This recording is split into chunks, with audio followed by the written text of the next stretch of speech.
gentlemen, welcome to another episode of The Flank, man. I'm joined by Patrick Price, a.k.a. Aches. We got Chris Duarte, a.k.a. Parasite. And then, of course, we got the one and only Mr. Benjay Nassim. Gentlemen, what's going on, man? Long day of COD on this beautiful Sunday night, man. How you guys feeling, man? Feeling good? I've been on a roller coaster today. I woke up this morning, watched my Tottenham Hotspurs get absolutely throttled at home. Yeah, they did get smoked. They did get smoked today, man. But Tom, you know, we finished off the day with the New York Football Giants going to Minnesota and getting it done and moving on to the next round. So a mixed day, but you know what? We take it. We move on to the playoffs. I'm excited to talk about some Call of Duty. Yeah, hell yeah, man. A lot to talk about. And then we also got Chris. How you doing, Chris? You doing all right, man?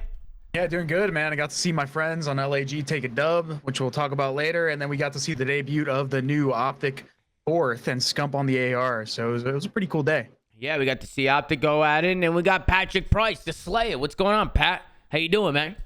Sir, I'm doing good, Tom. You know, aside from motivating numerous players throughout the league, having night and day performances before I mentioned them on the flank versus after, you know, been in the talks with a few CDL franchises. There's a bidding war currently, Tom. That's the rumor on the street. I heard a lot of teams want you, Pat. Yeah, $3 million over 3 is just not going to get it done anymore. It's just not. Team's going to have to up that, and we'll see what the final offer is. We're still waiting, still in talks. But yeah, it's looking good. It's looking great. Yeah, no, we're gonna have to. We'll get through the series, but you know, we might have been a little wrong on that Optic prediction, though, Pat. You might need to come clean today. You might have to come clean and admit to your wrongdoings on your predictions. What do you think about the Optic win? I mean, personally, I wasn't very impressed, Tom. I'm gonna be honest with you. They had 4 days of practice, Pat. They did. They had 4 days. Listen, but Pat, they were also Pat, competing. I didn't have them either. I had Boston winning too. I just thought it was early. I didn't know what we were gonna see from them. But the problem is they were competing against a team who beat me to the flank couch at Raleigh, right? Like they were out on Thursday. I didn't even get to the venue until Friday. So you know, taking it with a grain of salt, you know, they beat a team that was going out of tournaments in record time. I don't think there's ever been a team that went out earlier. So we're gonna have to wait and see more. And of course, the other big factor here is they were playing against the hand of the king. So we obviously, I'm not saying any wrongdoing was occurring, but you know, there's you know, people don't want to. The hand of the king. There he is, right there. Yeah, exactly. Yeah. Listen, why don't we get into it? We'll get into the first series, and we'll talk about everything that happened today. Give you guys a quick little recap, and we'll get through these matches. Starting things off, we got Toronto Ultra going against the Florida Mutineers, Mercado Hardpoint, LS Silo S&D, Fortress Control, Hotel Hardpoint, Embassy Search. Anything on the vetoes, gentlemen, before we head into the map number 1? There was a little bit of a reset in the map number 1. I don't know what you guys think about that. Toronto was about to win in 15 points. They were up 100 points. 15-point win, yeah. One of their players lags out. They end up replaying the whole thing, but didn't really seem to matter too much. But anything on the vetoes that you guys saw? Honestly, go ahead. I was gonna say I'm not too looking at the vetoes. I'm not too surprised by the outcome, but I think Florida in general is just in a spot where they're just outclassed by this team. They took a gamble on the little Fortress Control. That's like more of a 50-50 control, and they were probably outmatched if they played Hotel, which was probably the other choice. And then Asilo, I'm not too surprised to see them win that. That's obviously been one of their stronger maps, but the rest of the series, man, it was a fucking snooze fest. Florida just can't compete with Toronto. Yeah, it seems like in the respawns, right? Tom, No, go ahead, Ben. I want to say one thing on the vetoes is like Florida's got one of the weirder veto problems I think we've ever seen in the CDL, which is if they get rid of Embassy Search, like they will play any other map because they're a really good search team. So they've got a big pool there. But they have a huge problem in Hardpoint, which is like outside of Hotel, they just can't win the other maps. And so I know the desk was super hard on them picking Mercado, but I think it's basically a choice on their part. It's like, do you want to play MC Hardpoint, which they have had 0 success on this season? Or do you want to play Mercado, which they've lost a bunch of nail biters, and they also don't have success on. So yeah. The day 0-6 is 0-6. Yeah, that's what they are on this map. Yeah, but they just can't. They can't win a hard point. And then on the control side, if people veto a CeeLo control, like they just don't really have a choice, like against this team. So they gambled on the Fortress Control, and I don't know. This is just a bad series for them. I mean, these guys just aren't where they're supposed to be as a team. And then, on the other side, I mean, I think Toronto Ultra just look really good. I want to go into the listening here with Toronto and see how the guys sound. This is kind of where they start taking like a commanding lead. And he's left-hand corner P4 truck. Close left? Yep, close left. I'm gonna help you in P4. Give me a second, I'm stunned. Spawn ladder, I'm I repitching your stunned ladder. myself, bro. Close left, close left. Watch out. Laying in pallets. Weak, close left. And on the blue car, Havoc's pallets going Still behind the door, right behind the door. Okay, Blue car, watch out, blue car, watch out. One's in P4, I think. In P4 now, in P4 now. I'm you're running me. Right back alley, Jimmy. Dead. Nice. P4. One's on the blue truck, Havoc blue was truck. gate. You got in hell still? Tell me, like, you can kill him. Blue truck. Dead. Nice. Last guy, RV, let's go. Good time. RV, one shot. Challenge left side RV. Just holding left side. Holding left side, laying down. Just spawning Got another one RV, challenging left side, challenging left side again. Yeah, two ladder. Did you come across hell? So I got one lockers. One more lockers, Jamie. Yep. Last guy lockers. Yep. Weak. Really weak. Weaker then. Yo, two lockers. Yeah, just stay down. Do there. I'm rotating. Yo, two challenge safe side. One more. Nice, Jimmy. One more. I think they're playing through road. One more, you fucking better. One more, Jamie, one more. Hold me again. I'm helping your gate. Jamie. I have secret now, Gate Scott. dead, Jamie. One more, Jamie. One more. I have your on help. you. Last guy Havoc. I have your help. No. 1 second. One below weak. Yes. I'll get Oh, six. lockers again, Eli. It's close. 100% They there. give me my gate. I'll be my cut. Got him lockers. I think Stay we've got down. Eddie on me. Nothing got Make a push up mid then. He's mid cut. I have it, chow. You're going like towards Zig. Alright, speak with Eli. Keep up, bro. Challenge me mid. Ladder on me. I'm coming, Eli. I'm coming. I'm here now. For mid cut Ladder. still. One shot ladder. Mid RV. cut Another still. two spawning ladder, Jamie. Mid cut and two ladder. I have mid cut. Do you have my mid? Gave me. Absolute. Nothing here. I'm up in mid. I'm up in mid. T7 in mid cut. I'm in the right. Once the mid cut. The game's weak. I need your mid cut. Wrap over you. And that's gonna do it for the listening, man. I thought that listening was great. I like how relaxed it is. It's calm, it's very clear and very direct, you know. And they're also hyping each other up, which is nice to see. What did you guys think? Toronto was blowing them away. Their slaying power is too much. Yeah, just like the old Toronto, right? With a little mix of Scrappy getting in there and getting a little energy in the comms. Nothing really to criticize about that, but just talking about the Florida hardpoint a little bit. You want to know what I've really noticed, and it stems from their listenings. Usually, Florida has like a good idea of what they want to do in a game plan, and they usually are pretty spot on as to how they play. I think their pacing is just like really fucking slow. It seems like they're trying to set up things way too much, and they're not playing like loose enough compared to some of these other teams that give their like SMG players, for example, a little bit more of a like a free flowing environment, while Florida just plays so like standard. I feel like if I was like in the league and I watched enough Florida gameplay, I would just know how they play every single hill. It's so funny, Chris, because their S&D is complete opposite. Yeah, dude, bro. they seem like they try to play too systematic in hardpoint, and it's like biting them in the ass. Like these guys have players that can go rogue, but they don't. It seems like they don't give them the freedom to do so in the maps. Yeah, and then Ben makes a great point. We head over to the S&D. We get into the El Estilo S&D, and they just make plays, man. Florida Mutineers are definitely, especially like Havoc and their sub players, are definitely not afraid to just get up the map and make a play. Isn't that right, Ben? Yeah, I mean, again, to Chris's point, like in this game mode, they feel supreme confidence on these maps. They have really good mid-round adjustments. They play their situationals well. And you know, I think that this is a reverse opposite of the hardpoint game. These guys can just figure out how to win some hardpoints. I think they can round the series and get them in 5. Just to go through the map a little bit, going into the second round, this is actually where Brack was able to clutch a 1v2. So let's go on board here and see how he was able to do this one. He's been good for these guys in S&D. I definitely think Florida, their S&D, they don't really have much to worry about here. They actually did a really good job kind of running away with this one. Just see how Brack kind of wins this 1v2, gets him off the bomb, uses dead silence to get out, and just really good plays by him to get over back to this point, get inside off the defuse. They end up going up to, well, I believe it goes all the way up to 1-5. Florida just kind of popping that dead silence and running all over the map. Pat, what did you think about Florida in this S&D? I mean, I've talked about it before.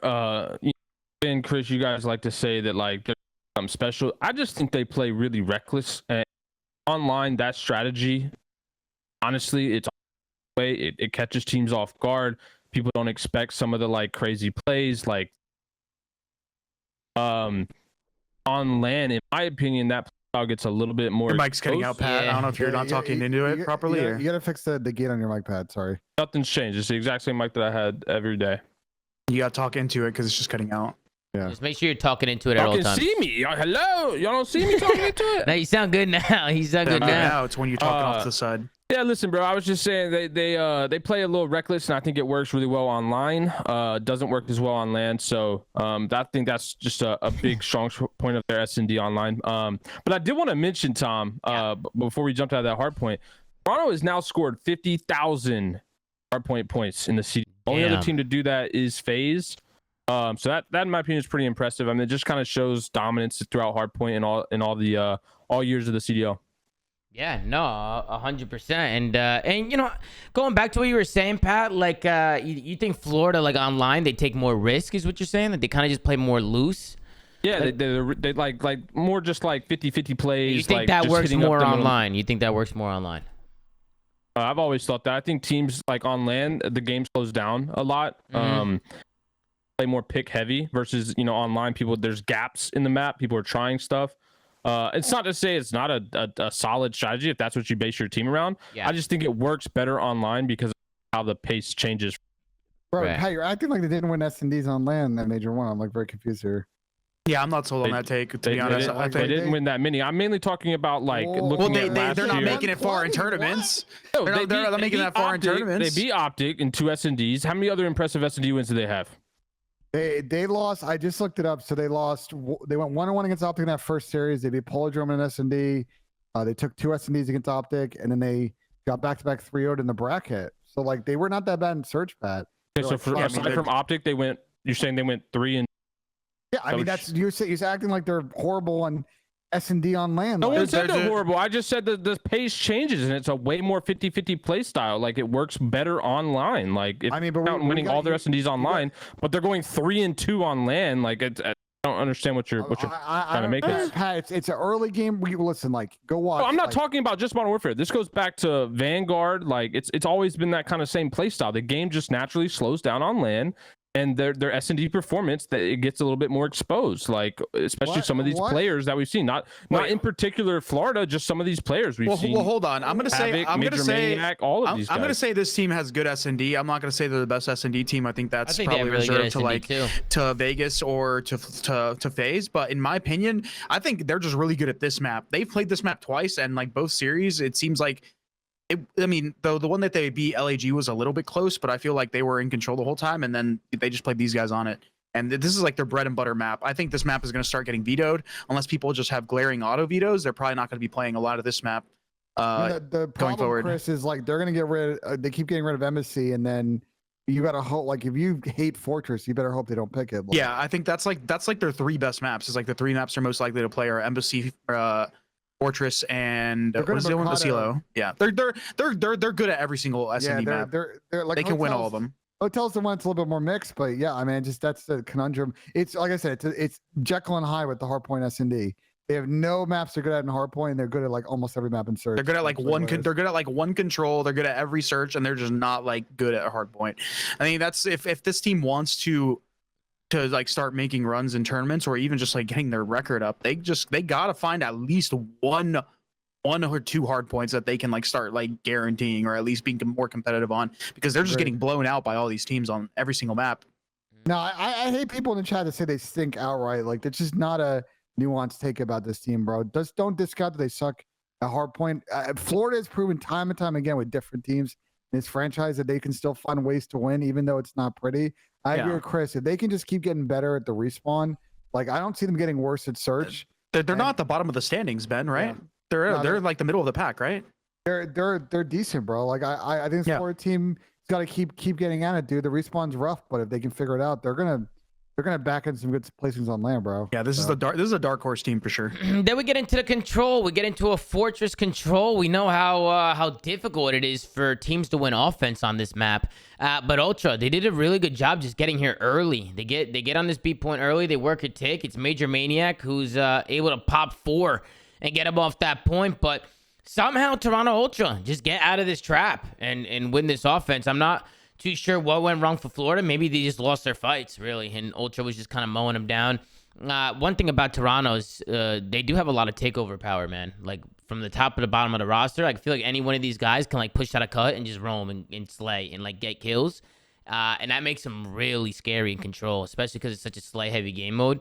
And you can see here how they were able to do it. Standy was constantly getting pushed out, like bottom art, and just staying alive. I mean, Chris, you played a game. You could probably talk about it a little bit, but it's a really good play when a submachine gun player kind of gets pushed up on the map and just plays kills. Like, really don't worry about anything. Just try and, like, stay alive, play kills, and just be, like, a nuisance. Because it just opens up lanes on the gap when they have to come back and on the look for you. offensive end, Tom, where it's very hard to win offenses, you're a lot of the time you're best focusing on kills and creating space, and then like maybe trying to get a guy on A. And I think that's what the Toronto guys are really good at, right? When you get Kleenex or Standy, like getting pushed up into bottom or top R, like it's going to be hard to get those guys out of there. Yeah, no, 100%. So just really good job from the Toronto Ultra guys. Just kind of just stay focused and just somehow get onto this B point. It was actually Scrappy who got across, ended up making a play towards the end of this offense. He finds one onto B. It's Major Maniac who kind of gets caught slipping. I think once his teammate went down A side, he started sprinting, and Scrappy getting across, he made that one happen. And once Ultra was able to get this B point, this one was all she wrote once they went back onto the defense. It was a quick 3-0, one of the quickest maps of the day. Really good plays coming in from Toronto. Gentlemen, any final thoughts on a control as Ultra spawn trap Florida Mutineers for the win? I just think Florida are going to get out-talented in what? Your mic's their It's good now, matchups. bro. I just think they're going to get... Yo, get off my fucking Bro, cocker it's bang. it's bad. We literally hear you say one thing and then it just cuts out for the rest of your statement. Hold on. Tommy was literally a robot for fucking an hour yesterday. Y'all didn't say one thing. My mic cuts out for 2 seconds. but we can Yo, Pat, your mic's messing up. But the thing is, we just can't. Listen, bro, all I was saying is I just think Florida's going to get out-talented in like 80 ups in the CDL. And that's why, I mean, you guys say like, oh, they're just going to put their hard point together. I don't see it happening. I think they're just going to get out-talented, and dark horse moments that they'll have will be those 2, 3, 5 Neslos. It's fine if you go to land. I mean, I agree. You got a couple of top 6 placings. They were 5 points off of qualifying for actually. Were they 5 points, or did they actually get killed with the tiebreaker at champs last year? Like they could still. Bro, the way that the points work now in the CDL, as long as you go to land and you can get a couple of top 6s, you're going to be in the mix. It doesn't have to do with anything, man. They kept Dave Patty on a roster. Right, well, you need to go fix your microphone, Tom. Let's talk about the next map. All right, let's get into the hotel hard point. This one was pretty back and forth in the first rotation of hills. But again, as we got into that second rotation, it was Ultra who was just able to get some really big holds and end up bringing this one back. Florida, they got off to a good break on this one, Ben. They got off to a good start. I felt like that they had a good chance of winning this one. But towards the second half of the game, I just feel like they kind of lost that energy a little bit. What do you think it was? Because they can't break hills. They're not dynamic enough like we see like a team like Toronto, where they're able to get out of and break difficult hills on this map. With Florida, like this is almost classic Florida MW 2019 hard point. They could probably front run a couple of teams, and that might be a way of success in them in this game mode. But if they need a force to break hills, they just don't have the entry power to get it done, unfortunately. Yeah, and just to go back, would you agree with that, Chris, with what Ben just said there, that they just have a hard time breaking hills, or what, Chris?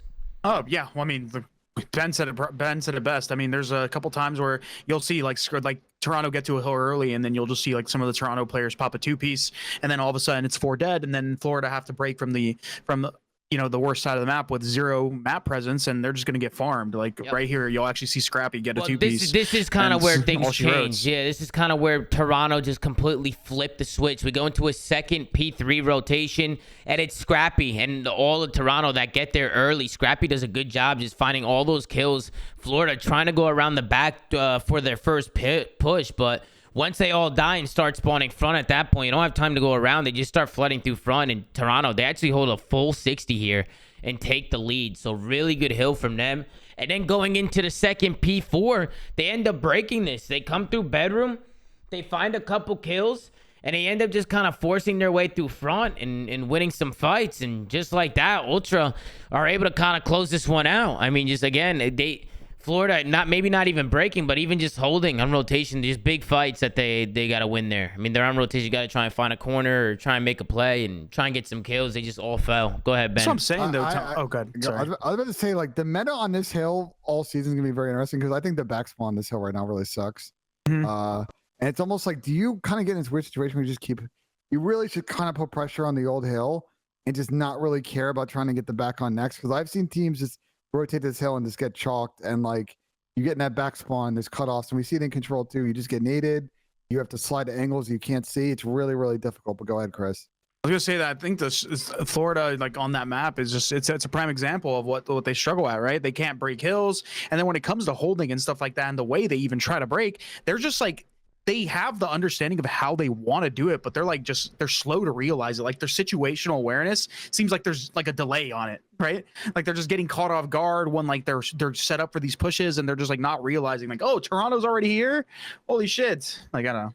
Really good map from Insight. Really big map from Scrappy. Just good plays out of Toronto Ultra as a whole, as a team. But let's hop into the next one, folks. We got Optic Texas going up against the Boston Breach. We got a Hotel Hardpoint, Embassy S&D, Hotel Control, Embassy Hardpoint, Mercado Search. Wasn't sure what to expect, man. Going into it, everybody was telling me Boston was unbelievable in scrims. They don't lose scrims. Like the best team in practice.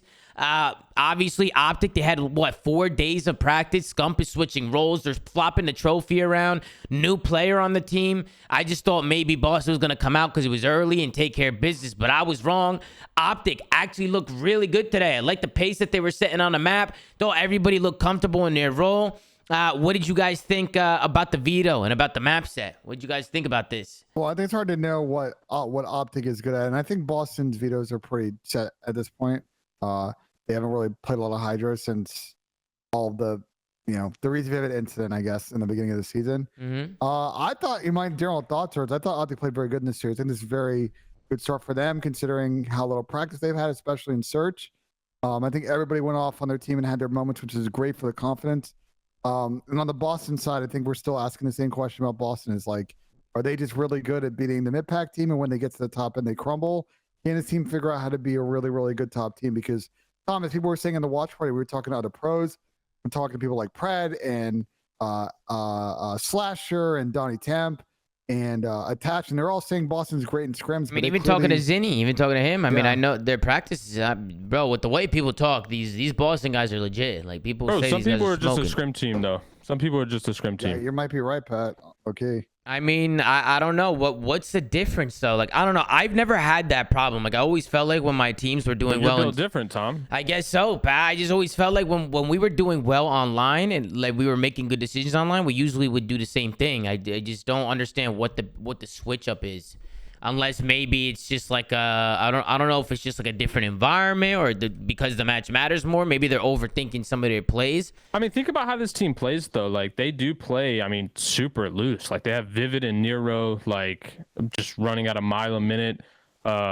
We've seen kind of how Awakening plays. I mean, in scrims, like it's kind of that same logic with like the online S&D kind of comparison almost. It's where it's like you just kind of take risk, and if you win the fights, like it works out. But if in a match, like if people are playing a little bit slower, valuing their life a little bit more, then it may it's not I don't think it's going to work out as well, because you're not gonna have the same success that you do in scrims in those gunfights than you would in a real match, because people are going to be playing a little bit more kill heavy and not to die. Yeah. Do you want to know which player across all 4 players in each team who had the least amount of interactions across the whole series?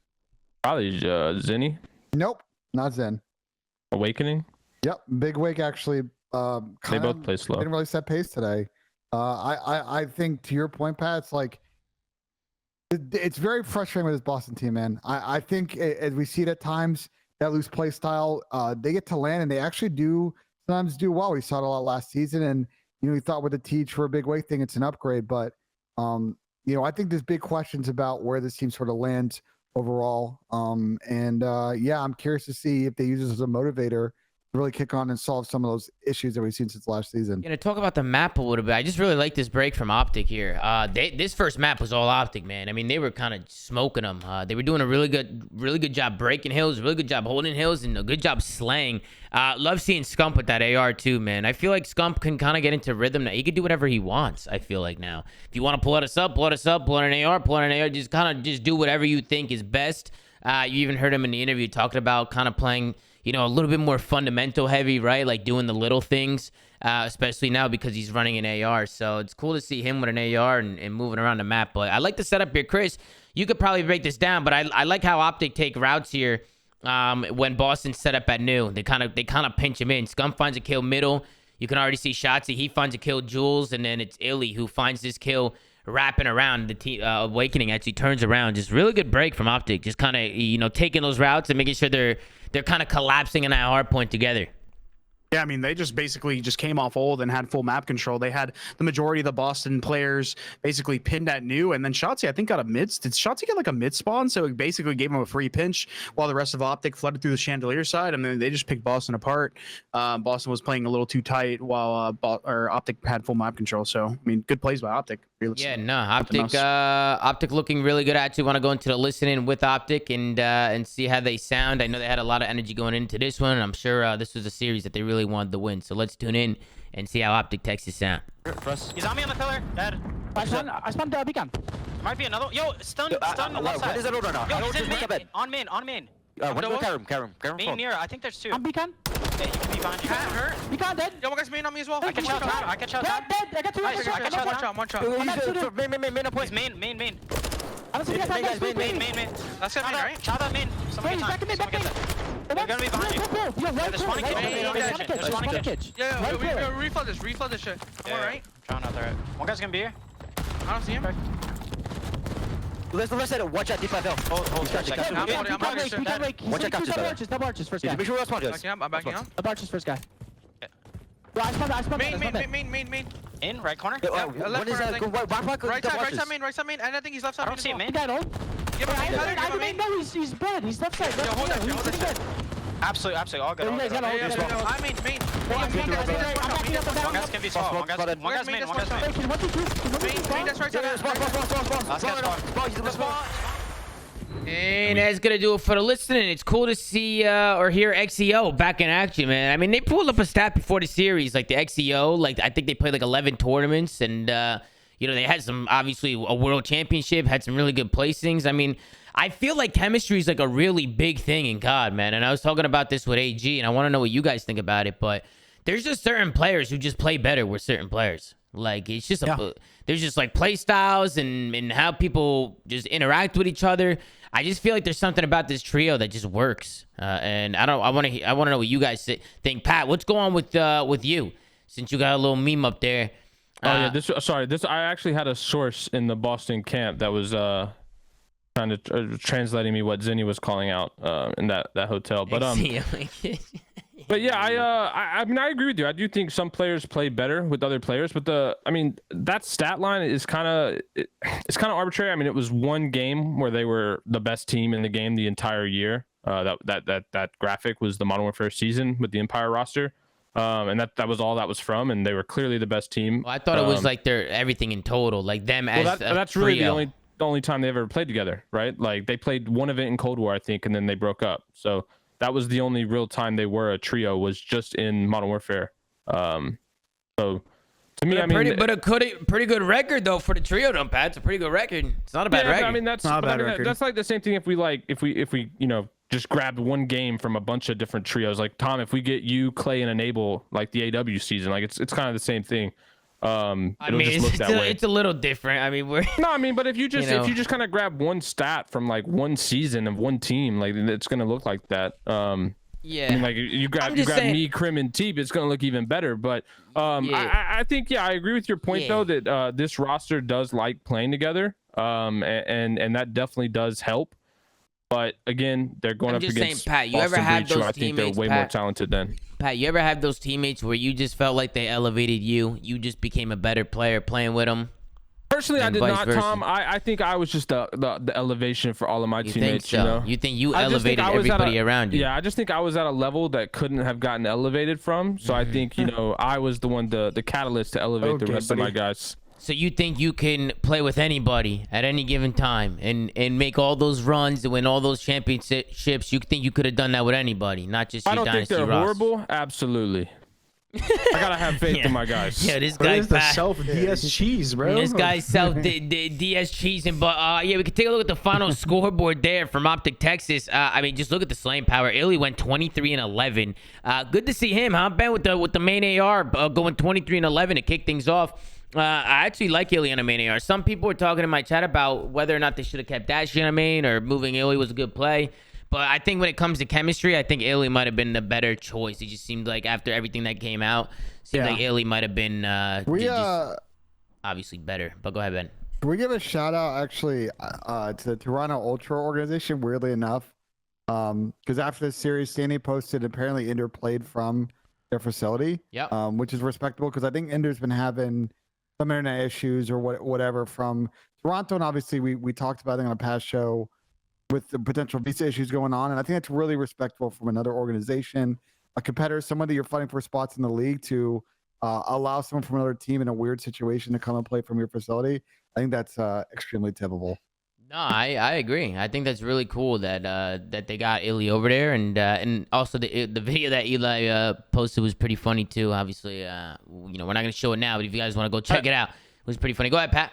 I agree with you, Ben. I think it was extremely typical, but I mean, kind of looking a little bit more deeper into it, I think it honestly what it tells me is that Toronto Ultra just don't fear this Optic team at all. They don't see him as a threat. This is, you know, just helping out like a little bro, in my opinion. So I don't think they see these guys as a threat whatsoever. Okay. Yeah, Pat, you're comedy, bro. He's an Optic hater. He's an Optic hater. He's such a troll, bro. I'm just letting you know what I'm just giving my opinion on what I think they were thinking when they allowed Italy to come and play. They're like, yeah, we might as well let them. This doesn't really impact us. And then we move on to the S&D, ladies and gentlemen. Let's keep it pushing. Boston Breach made this one look easy. I think if anything, Optic Texas want to go back after this one and go kind of lock in their search and destroy a little bit because a little sloppy. I think even Scump said it in the interview. Just maybe they felt like this was a little bit sloppy from them. But a lot of clutches coming in from the Boston Breach. I'll take you guys through a few rounds. This was a round that I thought Shotzi maybe could have clutched here. He's in a 1v2 situation. He ends up throwing an 8-at-1 and challenging Tony here over by the street. Takes him out. And then we just get into a snaking cheese war 1v1 here. Dude, this was comedy, bro. This gotta go, bro. This it's here to stay. I don't think CG singing GA pass. It's not about GA. It's not about GA. It's on the development level. The development level. Yeah. 100%. If they want to get on it, I think the game will get way better for sure. But it's super easy. It's not next Defiance. So anyway, I just think it's super cheesy to watch. It's really annoying. Tom, I think my biggest problem with Optic in this map, and I know they planted a bomb in the first round, is they just don't have like a fast beast route on offense to try and force the defense to come to them and like an advantageous setup for the offense post plan. Instead, like what happens is they get in these weird 2v2, 3v3 situationals, and Boston does a good job, especially on this map. If you get in the top offense on defense, basically deny the B bomb plan or get them off the bomb plan, like it's very winnable. And I think Optic's got to figure out how to play with some pace and get some early picks and more front run this map instead of always playing from behind. Yeah, I don't like the way they play this map. I feel like one of their first games of the season they got 6-0 on this. Like this is a map that they keep finding themselves on. Clearly they don't mind playing it, but they don't have too much success on it. Also, on top of that, I think they're probably one of the least practiced S&D teams in the entire league. Not just with their fourth, but even prior with like Dashi. We already said that they were having like practice issues, right? Bruce even came out and said some of that stuff on stream, but like these guys obviously weren't playing for a time, and you got to think that's been hurting their S&D, regardless if they have good S&D players in their team. Yeah, no, I wouldn't disagree with that, Chris. As we head into some of these rounds, you see Awakening. He clutched the 1v2 in the second round, or the third round, excuse me. Then the fourth round, he clutches a 1v1, and then I like the route here from Reese. I've seen him do this a couple times. But he just kind of pops that dead silence and just takes a risk and just hits the back out. A lot of people just don't expect this. This round's unacceptable though. Like if you're all sitting in the building and you don't even have A Street, you should know that they could just pinch. Pro tip: if you're going to go up in this building and you're coming off the spawn on the offensive side, never go from the ladder. It's slower than going from the stairs. Also, if you go up the ladder, you're forced to break that window, which basically gets rid of the audio cue in case somebody flanks. Because if that window was still, still closed, they would have heard Reese coming. Is it faster? The pro players in the TS would tell me that the ladder is faster. No, it's not. It's not. I've timed tested it. You timed it? Yes, it is faster. Well, ladies it's faster and gentlemen, to go up the stairs. If you're a professional player watching and you were in the team speak before saying that you have to go up the ladder because it's faster, Chris Parasite has timed it. It's not faster. Exclusive Parasite. Go ahead, Ben. I mean, regardless of that point though, this comes down to least practicing. Is like they got to move there. They're just holding irons. And they're not, and we'll see it later on in this series with what happens on the Mercado map. But like if you're holding 1/3 of the map, the other team is 2/3 of the map, and you're in a 4-4 situation, you gotta be expecting someone to be making a play, and it's usually gonna be from your behind. Like poorly played around at Optic. One thing you could take away from Optic is at least Illy looked good with that sniper rifle. He was hitting some nice shots with the snipe, so it's always good when your sniper's hitting some shots and finding some picks. But Boston looked really good in the search and destroy. They end up closing this one out 6-2. Take a look at the final scoreboard, 11-4 from Nero. He actually was doing whatever he wanted to do on a map. He was all over the place. But Pat, you got any final thoughts on the search and destroy? Boston came out and did what they had to do. Nah, they just kind of worked them. I still think Boston's a good S&D team. I think that's always been true.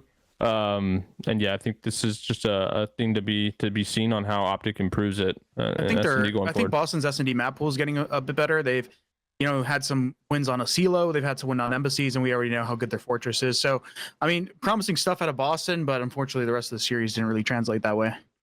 Yeah, and then we get into the hotel control, and the first couple rounds is back-to-back defensive wins. We go into the round 3, and Optic, they're trying to defend this 8-point, and they're trying to keep Boston from getting on here, and Scump just goes absolutely insane towards the end of this one. You can see a big two-piece there. Shotzi and Hook are obviously roaming on the other side of the map, but I thought Scump just did an insane job just locking down this point and not making sure Boston can get here. I don't know if you guys saw the spree from Scump. And just his overall thoughts on with an AR. What do you guys think? With him running around with the AR, kind of reminds me of MW3 Scump, the old YouTube videos he used to make with the ACR. What do you guys think? You like him? You like it with it? They want think this guy was not gonna shoot back when they are. No, I mean I didn't think so, but I'm sure there were some people. Yeah, I would love to know if there were haters out there. Thought he was gonna suck at this role because I think. Bro, he used it on Gabutu back in fucking Vanguard, and he was disgusting with it. Like what? Let's go into a live listening as Scump absolutely poops on him here. I mean, this is delicate, man. You can't afford to drop the ball because there's only 15 seconds left on the clock, and you're down on lives, and you are getting gone by Scump. 8 seconds to go. You got to flood over towards 8. You still haven't killed the king. He's going to be here for the flank. 3 seconds, and that's going to be it. One more kill. Take care of him, because then he gets there. No, he caught. Oh, my God. Baby. What a round. And just like that, Scumpy ends the offense, and then I think a little bit of a replay comes in, right? We end up getting a little problem going into the next offense. I think the Optic boys lag out, and then we go into like a little restart, right? Didn't they lag out with this one? No, I think it was Reese Vivid lagged out, right? So, somebody lagged out. I wasn't sure who. I just know somebody lagged out. There's a little bit of a delay, and they replayed the round, and then Optic just was like, "Yeah, we'll get this one." And then they went into it up 2-1. They went back into the offense, and Optic actually did a really good job closing it on his offense. They actually kind of just run right through mid-map, run through bedroom, and just absolutely bully Boston through the front of this B point. And they just do a good job just holding the point, getting kills, and Scump, again, calling game, just snaking up and down, shooting some laser beams with the AR, Hook and Shotzi and Illy just putting pressure on that hill, and just like that, Optic Texas, they go up 2-1 in the series. Right, Tom. If you go back, I want to highlight a play that I think was actually, and I'm curious if you guys think, I think in retrospect, not a bad play, but then obviously when we talk about stacking, the point is why it's so important. If you go back and watch kind of right before they get the cabs, then actually comes off a spawn and takes a long route going top railing, which I kind of like to go top bedroom because you can probably shoot 2 guys in the back. Unfortunately, because they're stacked on the point, like he doesn't get there in time to actually stop it. So I didn't personally think it was that bad of a play, but because they were just slow to get there and it goes so fast, like he wasn't able to shoot 2 guys and have bedroom pushed out. I mean, it wasn't that bad of a play. Tony did come out and get 2. Yeah. He got stacking, 2. They just all died. I mean, no, he got there in time. They didn't get it. He got 2 and everybody died around him. I mean, he did what he had to do. The pinch kind of worked, but they didn't stay alive for him. I think it would have been better if he maybe screamed to your teammates like, "Hey, wait for me. Like, let me make the entry." Whoa. I mean, I think they sort of capped it. I mean, when a team is stacking a point, they have you pinned. Like if you have the timing to take a route, like Tony did get there in time. I don't think it's a bad play. I actually think the route from him was a good play because you don't want to just flood through front and get mowed down. Then they're just definitely going to cap the point. That's why I like the pinch. I'm just saying we always yell at teams for not stacking the point. It's that's why stacking reason why stacking the point. Yeah. No, 100%. Because if you stack the point, it kind of eliminates those long routes in a way. Because and people panic in the situation you talked about. The comms go south because people were like, "Oh shit," and they're not able to make the GG play. So then we get into the embassy hard point. And to be honest, I thought Nero was the difference maker in this one. Right off the gate, he came out swinging. He was just all over the map. He does a great job in offices, just kind of picking his spots, pushing that gas pedal down, and just popping pieces in office. I thought he was just a really hard kill on the map. He started heating up here, and this is where Nero can get scary, man. When he starts doing stuff like this. These Boston guys, once they get rhythm, they're hard to take down. And this map was honestly pretty clinical from them. Pat, what did you think about this map number 4 in this Embassy Hardpoint? I thought it was clinical, Tom. I thought it was clinical. I loved the fact that the kind of Zinni won him the game at the end with the 2-piece after the flank top A. Yeah. It kind of made me feel a lot better that the hand of the king was putting the dagger in the king's back in the map 4. So I like that. Gave me a little confidence to see maybe Boston could do something round 5, but or map 5, but clearly this map was not clinical. Bro, they started off hot and almost lost. He stole my word. He stole my word. He stole my word. He tried to steal my word. He didn't even watch the map. He didn't even watch the map. I was in the call with you watching. Yeah, he was. Nah, he was. He was here. He was here. It was clinical. They went up. They went up. Bro, I hate this about you guys. Nah, bro, you guys act like just because they should have lost. Bro, they were up 130 to 30. They had a fire start. They had a fire start. It was a mellow mid game. Optic came back a little bit. Of course. Listen, bro. Let me tell you why. And then they clutched up at the end of the game. Pure clinical ice. This map encompasses what they just won the map 5 after. Listen, this map encompasses exactly the issues that Boston has as a team. These guys, whenever they get on these streaks, they are a hot team. But whenever they are forced to, get in these really gritty situations where they got to break, they got to ice up, these guys break down all the fucking Chris, time. Water is also wet, my brother. What are you trying to tell me? All I'm saying said clinical. Because it was. They went up, bro. They had a 100-point lead on a team that has way more talent than them, and then they clutched up in the end. That's clinical. In my opinion, Boston was the underdogs, and they iced up, clutched out at the end of the game. That was clinical. Zinni had an amazing flank 2-piece. Let's go into the Boston Breach listening. At the end. How is that not typical? Let's go into the Boston Breach listening. We'll be right back with more of the flank. I'm in red. I can shoot. Stun gas. Throw tax. Yeah, I'm shaking. Taking up one shot. And back alley. I need him. Yeah. Kill one. He's in trailer. Trailer in 3 new. Climb the ladder. Water. Nice one close. Drain orange. Oh, they're shitting on him. Mid lane, P1. Yeah, shots. He's top flash. One's on time. He's going across the bridge. Top the bridge. They're sign. Our bridge is not peeking me. Yeah. One's on time still. Okay. Try to go up mid. Yeah. I'll see sign. Wait on S1. Shotzi. Yeah. Pushing S1. Close X1. That's one Shotzi. He's deep on me. Watching it. Orange S1 and hill. So deep right. Back PD, I think. I understand. Yeah. He's in S1. Go top, Chauncey. Red. Go top S1. Orange then. Nice. Red hill. Okay. Yep. And he's top S1 hill and red. I'm gonna kill this guy. One shot hold. You guys play. Back S1. There's 2 S1, guys. 2 S1. I don't want you. In S1, in it. Stick me. Side S1 and S1. Take me on the palm. Just hold on me. One shot. I do a trophy. This one still. He was old. Yeah, he was old. We need to kill Soylon. Ants here. Ants S1. S1. He's above me. You're one. Nice. Missing counter. Play tight. I stunned him S1. Yeah. Close the doors. They can go to the back. I'll play it down. Yeah. I closed the bathroom. I'm going to mute it there, but take a look at the plays from Shotzi there on the second P4, right? As that P3's going on, top AC just maneuvering the whole listening. They were looking for him. He's just switching lanes on him. They couldn't find him. He ends up getting a couple kills and delaying enough time, and that kind of gives Optic those close spawns, and they end up trying to bring this comeback. That's kind of where it all started. Starts you here. talk about clinical. If you watch here, they break down, and they almost threw this map away in the series. It was Ben, how long have you known me, Ben? How long have you known me? It was a clinical start from Boston. I hate this. Optic brought it back. How about that? I hate this word almost. I don't get A win is a win. Doesn't matter if you A win win is by a a, win. I don't know. If you asked Boston if they thought this map was clinical, By I don't a think It they doesn't second matter or if a it's by mile. an inch or a mile. An inch a or a win mile. is a win. Look at this coming up right here. Look how they almost lose the game. They're in a prime position to win this game. They got a full setup on new. Yeah. And for some reason, and then they break this. who They gets break a two P5. piece on the second guy who's not even looking at him? It's like he got no red dot cheese. I was mind blown. But guess what? A win is a win. Look at this two piece, Tom. Yeah. Look at he kills Reese here. Zinni, look at Zinni. Look what he's doing. What the fuck? He lost the fight. He lost the fight. just stay in the Zin corner. Play the corner. He was hesitating. He was hesitating. That was a hand of the king moment. But then he realized at the end of the game, he had to do what he had to do. And what did he do? Two-piece to ice up the game. Yeah, let's go. Let's go after back that, and tune in.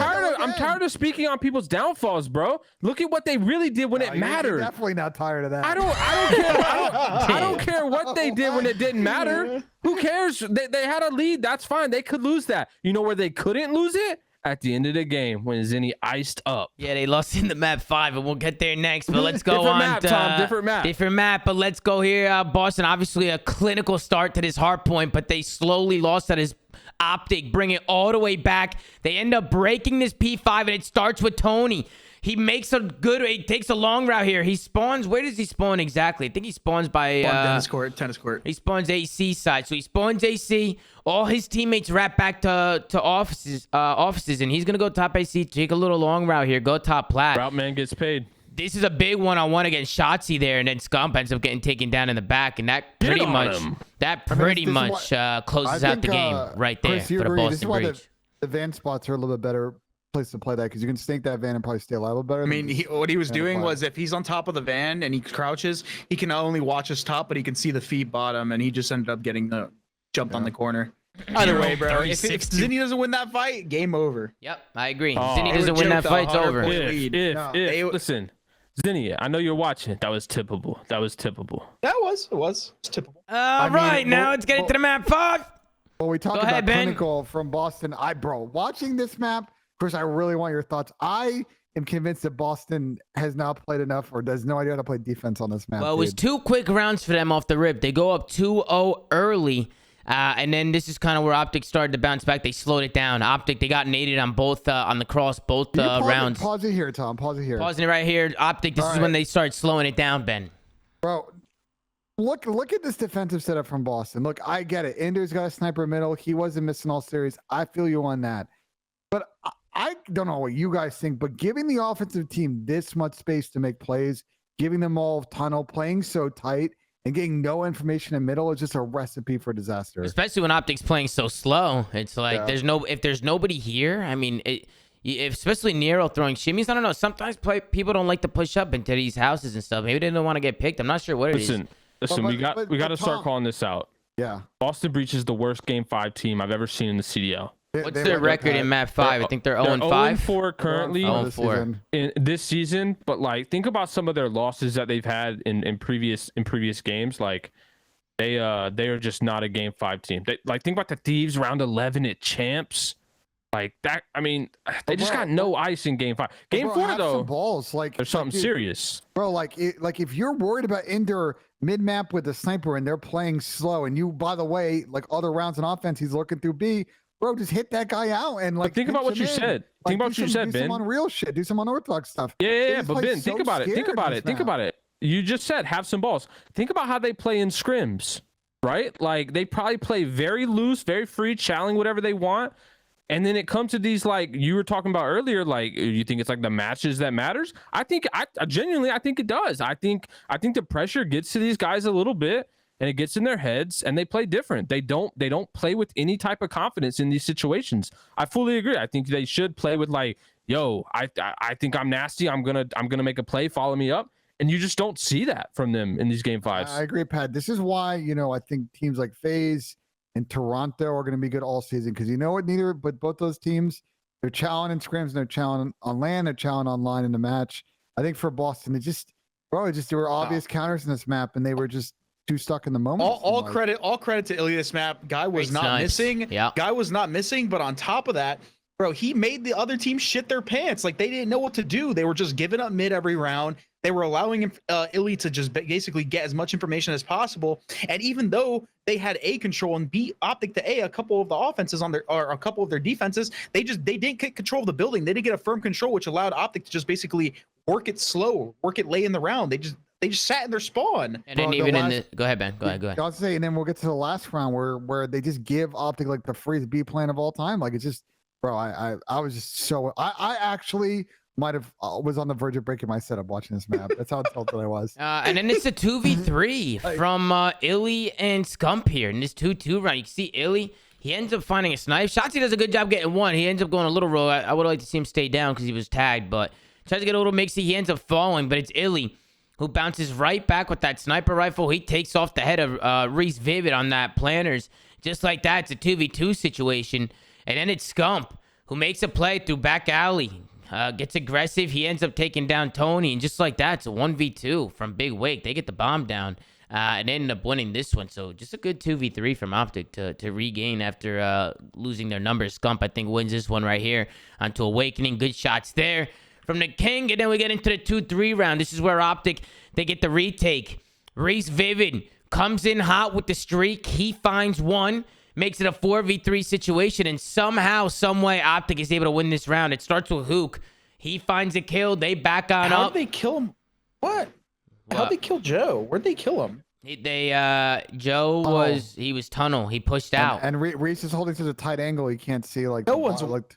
Yeah, I don't even know why Joe pushed out tunnel, to be honest. No, he didn't. I think he was stretch planning it, or maybe he didn't properly stretch plan it. They just walked up the tunnel and killed him. He didn't push it. He died on the bomb. He's on bomb. Look, he's planning. Let me see how they killed him. They just killed him through tunnel, I guess. Yeah, they just ran through tunnel. Bruh.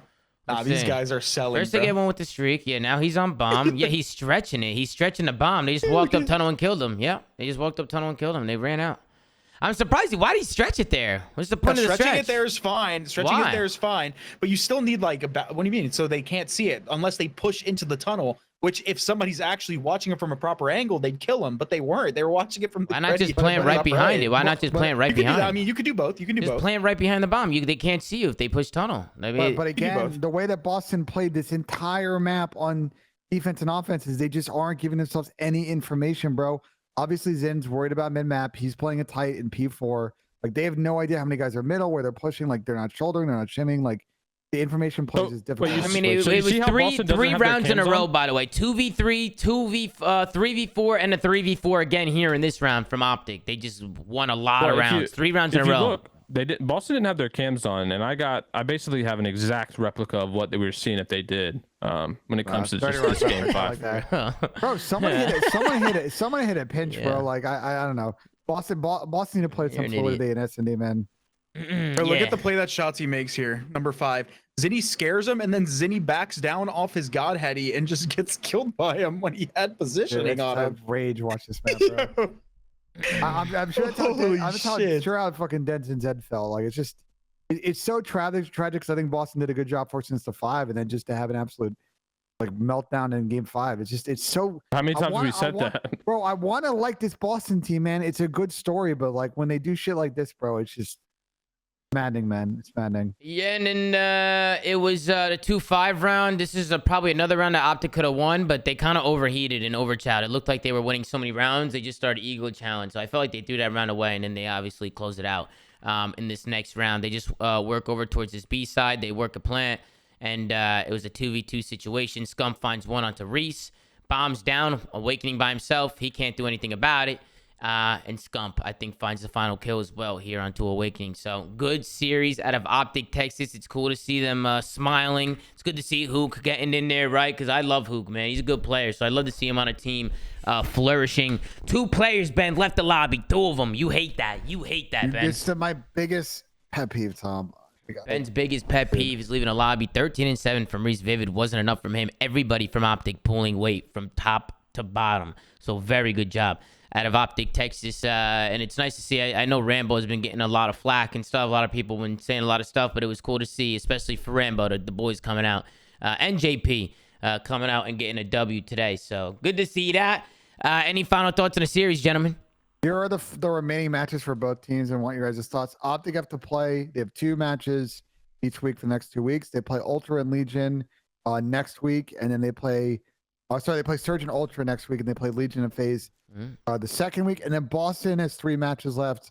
2 of them against the top 3 S&D teams. So they have to play Vegas, Florida, and Thieves. So I'm curious to your guys' thoughts on those remaining schedules for both teams. We'll get there at the end of the show, Ben. Let's go on to the next one. All right, fair enough.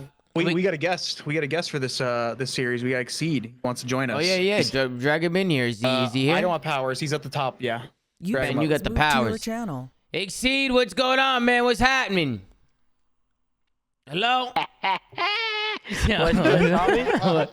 What's up, Xeed? We're just gonna get into your series. Let me just read out the maps real quick. We got an NBC Hardpoint, LSC, S&D, Fortress Control, Fortress Hardpoint, Mercado Search. Before we get into it, Xeed, how you doing after a big match today? Big win, man. Man, I'm feeling good. It took me too many in the league to finally get one, but here we are. Yeah, man. I saw you talking some shit at the end of the match. I'm sure this one meant a lot to you because you and Draza got a little bit of well, what is it? Is it beef between you guys? What do you guys just what is it between you guys? Where did this start? Nah, bro. I mean, obviously back in MW when he so the whole situation that happened was like the org tweeted something that was kind of directed towards me. It was like the Optic, but it was fake Optic at the time, right? So they tweeted something at me. It was kind of disrespectful to me. So I was like, man, I've been dogging on these guys in scrims. Fuck these guys. No way. And then obviously we got slammed at champ. So I mean, I can't be mad at him tweeting me. Like, I like talking shit. So like, if somebody's gonna talk shit back to me, like I can take it. You know what I mean? Like, yeah. You match their energy. I had no problem with him tweeting me that shit. But I mean, last night I was like, bro, we're winning this match. Let me get this video fucking ready. Yeah, 100%. You match his energy. You get busy, man. And his first map was clinical from you guys. Just going through it. I mean, you and Joe Thieves. I actually have your name written down here. A big P5 break out of you. You ended up popping a big 3-piece. Ended up extending your lead a ton. I don't know if you remember that one. I do. But just really good plays from you guys. Tell me a little bit about your team, man. Like Joe Thieves, Assault, RCs. What's it like playing with you guys with these guys? And I heard you guys have been doing well in scrims. Heard you guys have been playing pretty well. What's it like playing with these guys? What makes them so good? Because I know there's been a lot of talk around Joe. Obviously you as well, and then you got Assault, who's obviously a world champion. He's kind of been out of the game for a while. We know what we're gonna get from RCs, but what is it about you guys, man, that you think is just different from other teams? The biggest thing I preach on teams is like, you obviously can be teammates with people, but you need to be friends and have good vibes. So, you know, with our team, like genuinely, we get into the facility every day and we enjoy playing with each other. And you know, Adam and Alec bring a leadership kind of duo together. And it's just for me and Joe, it's a lot of learning and you know, he's a talented ass kid, bro. He has a bright future, and if he just keeps his head down and keeps learning, he's gonna be one of the best. So yeah, I mean, Pat, let me ask you. He said good vibes, Pat. I know you hate good vibes. What do you think? I don't think I've ever said I hate good vibes. I'm just kidding. I'm just messing with him. But what do you think about that, Pat? Having good vibes and getting along with your team. You think that matters? I clearly think that's important, Tom. And I think the most important thing is just not sucking. Right. Yeah, absolutely. If you don't suck and you have good vibes, that's a recipe for success. But you can have good vibes and you can suck, and you're still getting shit on. So that is true.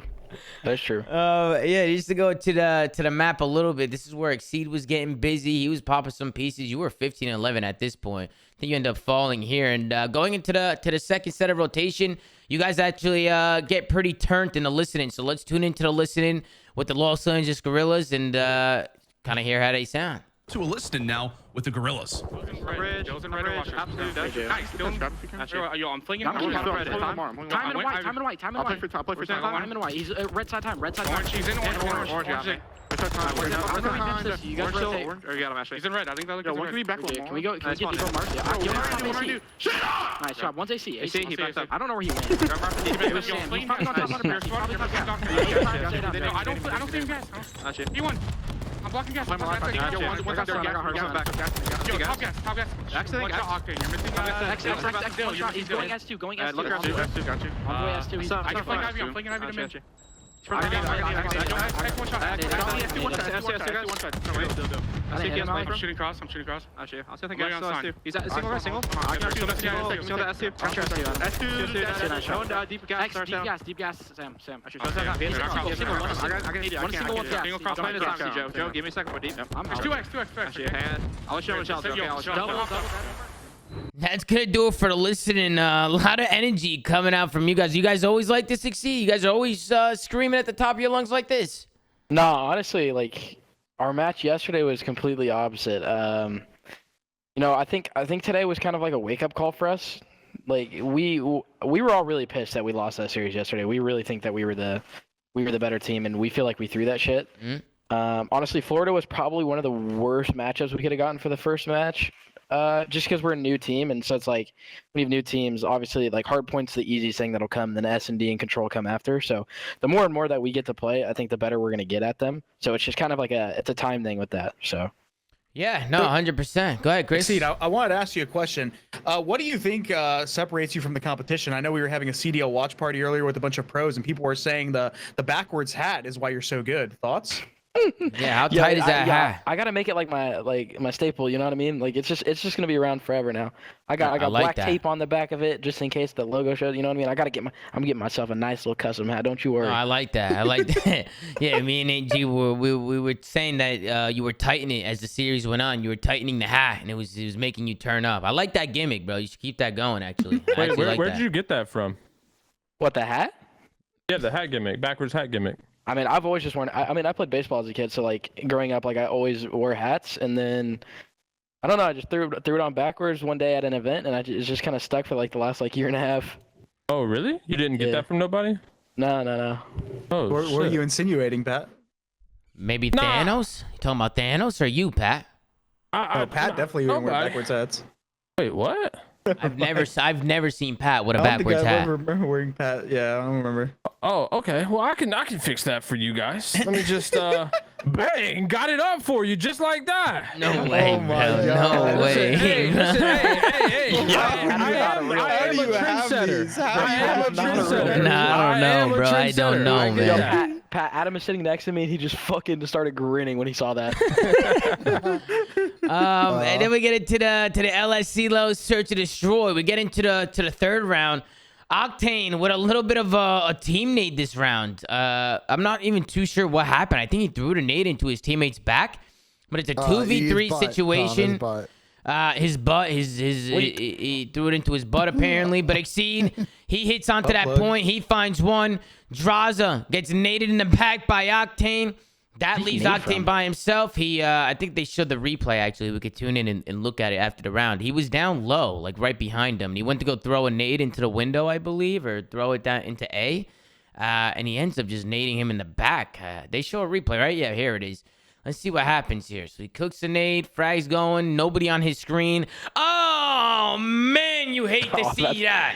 That's the worst. That did happen to me and Adam yesterday. Oh, no, you hate to see something like that, folks. You hate to see that. And then obviously LAG, they go up 2-1, going to the next round. This is where Joe Deceives makes an absolute play. He gets busy. You can see Exceed. He's making plays as well with the Vaz. They're all over the map, but it's Joe Deceives with a big two-piece. Yeah, he went crazy. And I've seen him do it a few times in these last couple of days, just like running through people. He ends up getting a couple kills there. That secures the round for them. They go up 3-1. And then here, I'm pretty sure you guys win this round as well. You guys actually get aggressive here. Picking up LA Thieves. You just kind of pick them apart one by one. Draza tries to get aggressive. Did you guys just kind of blind counter there? You guys just said, screw it, let's slow it down and wait for a pick and see if they run towards us, and that's exactly what happened. Is that what happened, Eric C? Just kind of wait for something? Alex just made the play call, and not gonna lie, Alec doesn't usually play call for us in S&D. He made this call, and we were like, yo, fuck it, let's do it. And it just ended up working out, so. And then you guys had the numbers, 3v2 situation. You get the bomb down at A. Octane's got the sniper. You guys go up 4-1 in this one. It looked like it was a pretty comfortable map from you guys until Envoy.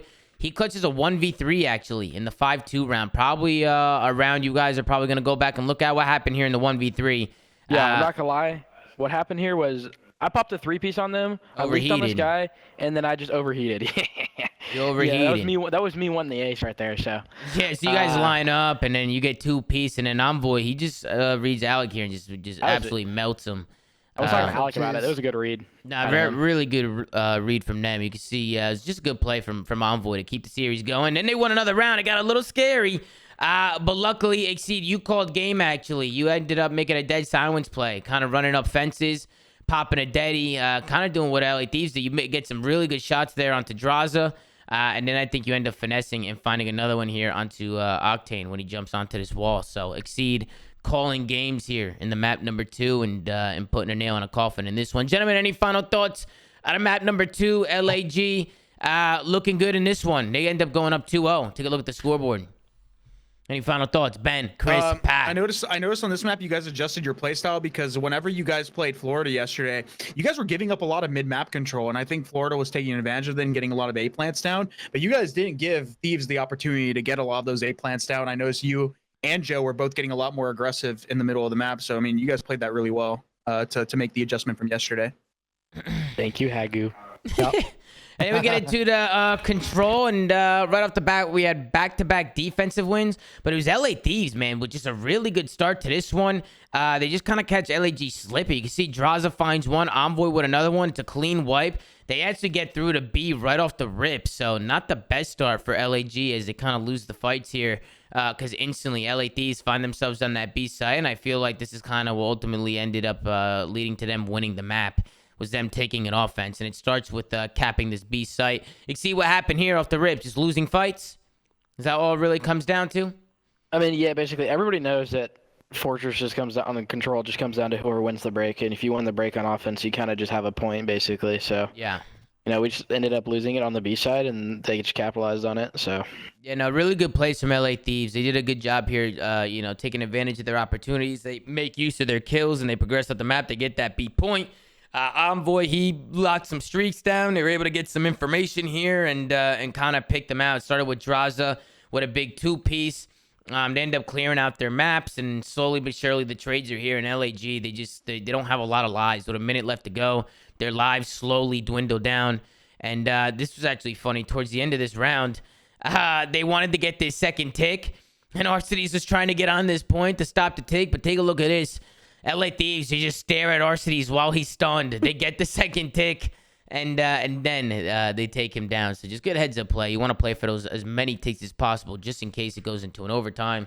But of course, LA Thieves, they work the defense. They keep LAG pinned. They don't let them get towards that B point, and they end up closing this one out and kind of draining LAG's lives with that slaying power. Gentlemen, any thoughts on the control? Who picked this map? Because I'm honestly not a fan. Like, bro, picking this map for me is like such a 50-50. I know you can still be good at it and you can be better at getting ticks, but dude, playing this map and having it be one of your like stronger maps I feel like is really stressful because of the nature of defense.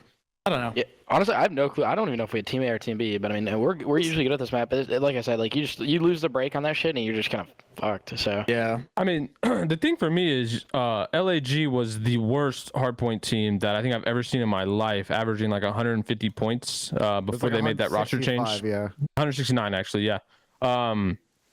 But yeah, after the roster change, y'all are now 4-0. That's pretty tippable. That's pretty tippable. I mean, you guys are a really good hardpoint team. Speaks volumes to how fucking piss poor the team was beforehand. But yeah, I mean, you guys, I think that's definitely your bread and butter. Maybe not put too much weight toward the Florida one, but these two were definitely some solid wins. You're also getting my bad, Ben. I was no, you were not about to ask the same question, so you go ahead. I'm just saying, like, bro. Why do you guys keep getting Embassy? You're gonna if people keep playing you on that map specifically, I'd be mind blown. I literally said it yesterday. This was your guys' best map in Challengers. It's our worst map.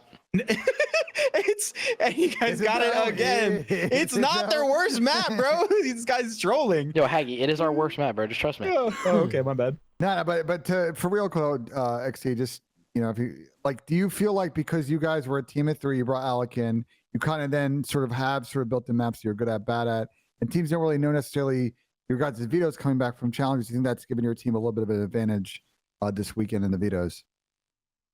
Honestly, like, not really. I mean, it's hardpoint. It's hard to be super consistent at hardpoints. Like Pat says, like I mean, S&D wins championships, so it's like one of those things that like I genuinely think the more and more that we play, the better we're gonna get. So as long as we keep our hard point consistent, like the way it is, like the S&D is gonna come. So I mean, we're comfortable on any map, and filling in Alec to our system wasn't hard because he's a great player. So it was kind of just him fitting him in Connor's spot, and obviously you tweak some stuff because pros play things differently than AMs do, and honestly I've noticed that a lot in this game. The way that pros play compared to AMs is really different. So we had to tweak some things, but no, we're looking good. What's the biggest hard difference point. would you say between the Control. pros and the AMs? Control. It's not even close. Like the way that pros play control is literally not even the same game mode. What is it? Yeah, what do they do different? Like what is like the main difference? I'm curious because being somebody like you, like who's played in both, like what is it, like a pacing thing? Is it the way people play? Like, do they play their lives more? Like, what exactly is it? yo, Alex in chat. It's the pros take their timings a lot more compared to AMs. AMs they aren't willing to do that, and that they throw their lives. And when you're playing pros, they don't do that. So, right. It's one of those situations. Like I said, like the more reps we get, it's just gonna become way better for us. Yeah, and then towards the end of this hard point, this is kind of where you guys run away with it. At the end of that last hill, before it goes to a third P1, I think you guys just do a really good job getting that P2 side of the map before you break. Because once you get the kills, you kind of put them into that spawn trap. You guys just mow them down here. I think you guys do a good job. You could tell you guys were setting it up as a team. You get them pinned back, and we know how deadly this spawn trap is. You love it when you're not in it, and when you're in the spawn trap, you absolutely hate it. So absolutely. It was cool to see you guys, just close it out, put the nail in a coffin, and get the W here. Anybody want to say anything you want to say, Xeo, to people supporting? Tom, I think Alec tweets out all his anime gifts. I think he channeled some of those today in his final map. Yeah, no, he thank you. What's that, like your 7th dad joke today? I think this is 7th dad joke today. I just knew Alec was in chat, so I was trying to give him a giggle there, but go ahead. All right, Xeo, how did you feel after a big win today, man? I mean, you're somewhat, I mean, you're not new to this, but you're back in the pro league, right? Like it must feel good to get a big win against world champions. No, it feels good. I think the CDL's actually considering me a rookie this year, which is okay. I'm happy about it. I can't complain about that. So it feels good. We're gonna keep improving. We're gonna keep better, and I think we're gonna keep turning heads. Honestly, I really do. Yeah, no, man. Just congrats on the W today. You guys look good, and I look forward to seeing you guys play more. I appreciate you coming on the show as well, man. I appreciate you stopping by and saying what's good. You can stay on board with us too. We're about to go into the standings if you want. It's up to you. No, we should watch. We need to watch into the Alec interview, Tom. Is what we need to do. You want to watch the end of the Alec interview? Yeah, we definitely need to tune in. Pat, I actually want to go on board with you here. And I want to get your initial thoughts first. Let's tune into Alec in interview and see what he had to say. What should we know every time it loads up? Expect a dub. Honestly, we love Call of Duty, but not for the fans, but for Pat, Aches, you. Fuck you, Aches. Fuck you. Oh, Christ. I hear the flank, man. You know what? Hey, he said he loves Call of Duty for me. Can you back that up? Back that up. He said he loves Call of Duty, not for the fans, but for Pat. Hey, I appreciate that, Alec. I appreciate that, brother. What? Back it up. Wait, what do you mean back it up? We can listen to what he said, word for word. Okay, let's back it up. Let's listen to what he said, word for word, ladies and gentlemen. Let's watch it a second. I wanted to add him back because he brings a lot to the table. Gorilla fans watching in the chat, especially the 500 that won 9.4 million channel points. What do you think they have to be most excited about when watching this team? Do you guys have a favorite game mode? Do you guys have a favorite? Fuck. What should we know every time it loads up? Expect a dub. Honestly, we love Call of Duty, but not for the fans, but for Pat, Aches, you. Fuck you, Aches. Fuck you. We love. Pause it. We love Call of Duty, but not for the fans. For Pat. He was I appreciate it, brother. I'm glad that I could don't think you're hearing him right, and Pat. you could I don't find think your you're hearing love him in right, Call Pat. of Duty through me. I appreciate that. I'm glad to see the turnaround performance, and I'm glad that I could help you get to that point, and I hope you keep on frying, my guy. I appreciate the love. I love you as well. Bro, Pat is... Real Pat, you're one of a kind, man. You're one of a kind, man. I appreciate that, Tom. You as well. You know what I'm saying? Let's take a look, man. We can take a look at the standings here before we look at the matches. But I see Optic now. They're sitting right outside that top 8, so they're trying to get back in there. Got New York, who's 10-3 at the top. They're still sitting at the number 1. Go back to the points, Tom, instead of the overall series. If you don't mind. Yeah, there you go. Back to the points. New York Subliners, 95 points. You can see they got a little bit of a lead, 15-point lead onto Toronto Ultra. They're sitting at top 2. Atlanta FaZe coming in at that 3rd spot. Seattle trailing right behind them. We actually got Optic versus Seattle coming up next week, so we're going to take a look at some of those matches. And you can see on the bottom of the bracket, you got London, you got Boston, you got LAG looking to bring it back, right? Looking to get some W's here. And Optic sitting at your bottom 4 right now. So everybody pretty close. It's still early. So nobody has a too drastic of a lead, still pretty close in the middle of the pack. But what do you guys think about seeing the standings now? I mean, this speaks towards the point format in the league, because as like mediocre or bad London is, like they're a couple weeks away from COD from shooting up these rankings. And like we saw last year, it's going to probably come down to the last major, the last couple of spots here. I think if you're New York, Toronto, and FaZe, and probably Seattle, you're feeling pretty. I think everybody else still definitely has plenty of work to do. We have another major this year, so I don't think you can go on last season where like 150, 160 was safe. I think this year probably going to need like 175, maybe 200 points to be super safe. I want to ask you guys, from this list that we see right now, if you had to pick your bottom 4 at the end of the year, if you made your prediction right now, who would you put in your bottom 4? Looking at where the standings are. Ben, I'm going straight to you first. To me? Yeah, I want to know your bottom 4 right now. London, Florida. Ooh, this is tough. Yeah, this is hard. I'm no idea. Minnesota, and then God, I don't even know the last spot. It's gonna probably be a toss up between like LG and Vegas, probably for the last spot. This is like the hardest. Like, how do you even choose bottom? How do you even know who's gonna be the bottom? I can tell you the exact bottom 4. I can tell you the exact. All right, let's hear it. Let's hear it. It's gonna be Vegas Legion, Florida Mutineers, Boston Breach, and Royal Ravens. You think Vegas Legion are gonna be bottom 4? I think they look pretty good this year. Vegas Legion, who else? Florida Mutineers, Boston Breach, and Royal Ravens. Okay. Oh, it speaks to how hard this is, Tom. Where like that's the exact 4. I think right now, like outside of London, everybody's got a decent chance to do. I got Rocker LAG 7/8 seed. Optic Surge 5th 6, and then top 4 Ultra FaZe Thieves New York. That's it, ladies and gentlemen. Call your bookie, because that is the top. All right, clip it. 12. Clip it. We'll see if Pat's on the money, bro. Clip it. We'll revisit this and see if he's on point with that. Let's take a look at some of these matches on Friday. We got New York going up against Florida, Seattle against Optic, and we got LA Thieves going up against Toronto Ultra. We got some good matches coming up Friday. Let's go through them. I'm going to go with, for the first one, I'm personally going to go with the New York Subliners. They're first in the league, won the major. I still think they look good. Even when people struggled individually, other people stepped up and vice versa. I just feel like they have a lot of takeover power. Feel like they look good on the map, and it seems like everything's clicking for them. I'm going to go 3-1 for the New York Subliners. Pat, who do you got? It's a tough one. This is a tough one. I think I'm going to go 3-0 New York, though. What do you got, Chris?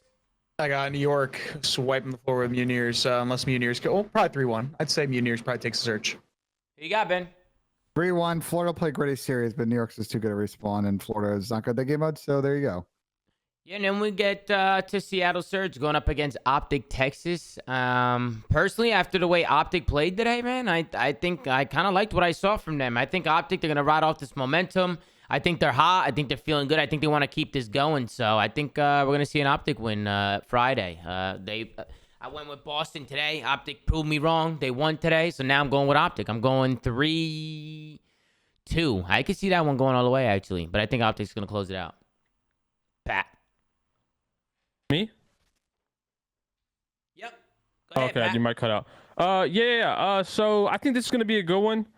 But I think I got a Pred absolute masterclass. He's gonna make them, wish they upped the buyout a little bit.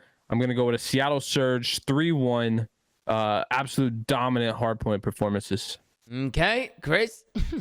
What Who do you got, Chris? This is gonna be a battle of who can win an S&D because Seattle's is not very good and Optic is pretty under practice. I think with some more reps though, and Optic and the groove of things finally having their full team and finally being able to sit down and actually get some quality practice, I think Optic's gonna come out and they're gonna ride off the momentum that they just had in their last series and they're gonna beat Seattle. 3-1. Ben. I got Optic 3-2 again. This is like a must win for Seattle because they lost 2 series this weekend. If they lose this one, they're going to be in real danger. I think they're going to turn up in the respawns and make this fun, but I just can't. Seattle just can't be trusted to win searches, bro. And until you turn around this game mode, when I see these gritty Game 5 series, I'm probably going to pick the other team. I do want to add to my prediction. I hope Scump and Shotzi play really well, but I hope they lose. But I hope those two play really well because I have them in fantasy. You got them on your fantasy, huh? Yeah. Just want to rewind it back a little bit. Let's look at the winning moment from the Los Angeles Guerrillas. Look at Exceed here, bro. This guy was absolutely turned right here. We gotta go back and watch this back. Pete, are you still here? I want to know what he said. I said they're a great team and it was good games. Well said. And that's gonna do it for the matches today, man. I hope you guys enjoyed all the matches and the watch party and everything. We have one more prediction. We have one more prediction. The Oh Thieves yeah, game. you're right. Yo, we gotta predict the Thieves game. You're absolutely right, ladies and gentlemen. Let's rewind it back. Who do you guys got? Pat, we'll start with you. I'll go last. You got to pull it up, Tom, because I don't know who they're playing. All They're playing Toronto. They're playing Toronto. Yep. Toronto. Yeah, this is going to be an absolute masterclass out of Toronto. It's going to be a clinical all 3 maps. It's going to be the fastest 3-0 that we've seen so far in the CDL. But I do want to add, I hope Kenny and Draza play great because I have those guys in fantasy. All right, Chris, what do you got? I got Toronto being the Thieves, but the one thing I will say about the series and just Thieves in general is like they need a win or they need to make this a competitive series because as much as these guys are the world champions, I'm starting to lose faith in this team again. Like they're getting to the point where they're starting off the season and they're just not looking like super good. They're looking like a mid team right now in terms of like the way they've been playing, and they definitely don't have a mid roster. So we need to see them step up because they need to start racking up these wins, especially versus the like top teams, in my opinion. But you know what sucks? Before you go, Ben, Nate. So I told you guys, Nate showed some love, sent me the JBL headset. Yeah. He also sent me some apparel, some hoodies, some sweatpants. I swear, every time he sends me some fire stuff, the team just gets shit on. No way. I want to rep a winning team, you know, and I can't be throwing on a hoodie coming on the show when they're just getting smoked. So I don't want them to win tomorrow, but in their next matches, I want them to win so I can rock the apparel on the stream. Of course, Pat. Thank you for sharing. I'm sure Matt would love to hear that. And then Ben, why don't you give your thoughts on the Toronto LA Thieves? Who do you got? I think Thieves. We're probably not going to win this series. I got Toronto 3-2, which Thieves really need because they have winnable games after that between London and Boston, and 2 and 3 they can maybe squeak in. But right now, with the way they're playing and how confident Toronto is, they might force us to a Game 5. I think I'm being optimistic and as defending champs, but I don't have them winning this. I have Toronto get it done. Pat, I don't know if you're gonna. I should probably really say it's Toronto. Well, I'm gonna change. It's Toronto 3-1. Sorry. Okay, no problem, Ben. You're Sorry for flip flopping. You're flip flopping. You don't know what to do. I mean, it's hard. Man. It's hard to do these predictions. These predictions are hard. These predictions are hard. I don't know how many maps to give Thieves, bro. Like that's my issue. So. Pat, I don't think you're getting another care package from Mr. Nate. I don't know if Mr. Nate Shot's gonna be sending any packages your way. The Thieves might turn it around. They might turn it around, Tom, and then maybe I'm the good luck charm. Just started out slow. You know, you never know. Maybe. Because I'm gonna have some Thieves. Some stuff on at Boston, you know. Right. I'm gonna have the hoodie on at least a day or two, and so maybe maybe they come out and they're hot at the event, and maybe Nate's like, damn, like the only thing that changed is I sent Pat some apparel. So you never know. You never know, Pat. You never know. And then I'm personally, man. I'm gonna go with LA Thieves, man. I'm gonna go LA Thieves. I think they're gonna match the energy to their opponent. I feel like a team like that, they always play better when they play a better team. I think they're gonna kick up in a moment. I think it's a win that they're gonna want to get. And I think Toronto might have an off day. I think Toronto's a top 4 team, but I think maybe there might be an off day or something. I'm just switching it up. I have a feeling something crazy might happen, and the LA Thieves are gonna win it. Eli's in the chat right now. He's saying, "I remember this." Listen, Eli, hey man, prove me wrong, Eli. I think we didn't hear from Ben Racine today.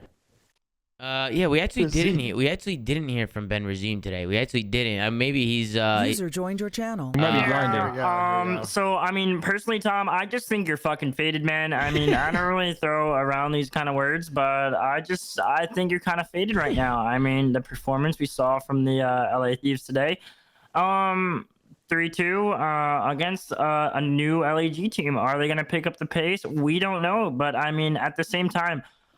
Tom, I just don't really agree with you on this one. But I think it's time for me to sink a putt to end this fucking show, baby. Right. Let's see what we get. Let's see what I got. All right, thank you, Ben Razim, for sharing. I think I'm gonna change. I think after that, I might need to change my prediction. Let's go 3-2 Ultra. It's gonna go all the way. Let's go 3-2 Ultra. Prediction. Ben Razim, he completely just changed my whole mindset. But let's watch Benjay step up to the plate. Goes for the pony, sinks the pod, nice and easy. Yeah! Clinical. Yeah! Coming out of Benjay in the scene. Ladies and gentlemen, make some noise. Benjay, how does it feel? I'm the best fucking putter in the game. I'm the best fucking putter in the game. It feels good, but I gotta get my food, so let's wrap the show up. All right, make sure to like, comment, subscribe if you're watching on YouTube, anchor.fm/theflake to check out all the audio sites that you're on, and go to @theflake on Twitter. Gert's doing a phenomenal job running socials. We'll see you guys on Friday for another episode of The Flake, man. Take care, brush your hair, and you guys have a fantastic, beautiful night, man. Take it easy. Peace. Hopefully.